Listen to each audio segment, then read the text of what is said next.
If it wasn't for Youth Insearch, I could have ended up in jail or dead.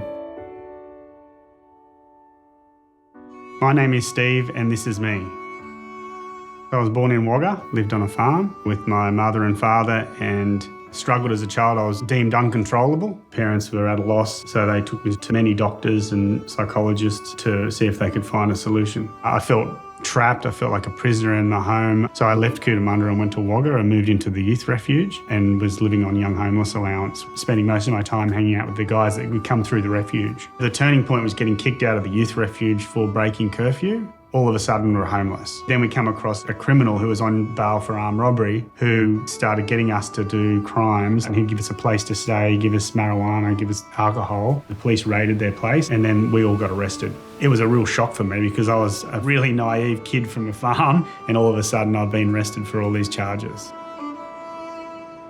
I'd met the juvenile justice officer who was the volunteer coordinator for Youth Insearch in the Wagga, and he suggested that I go on the Youth Insearch program that might help me when I go to court to have a lesser sentence.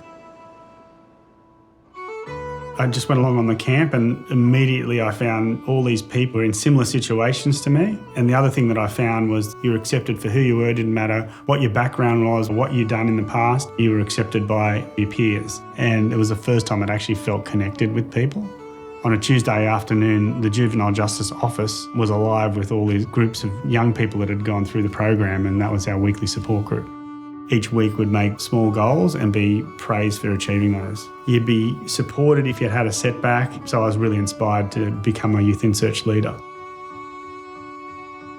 The Youth Insearch Leadership Program was probably the most life-changing program that I participated in.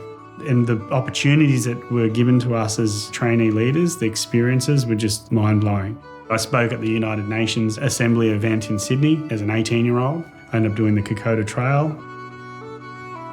In taking the role on as CEO of Youth Insearch, I really believed that the Youth Insearch program is so unique and can make such a massive impact on young people's mental health. 80% of young people that come through the Youth Insearch program make a significant positive change in their lives that's usually permanent and long-lasting.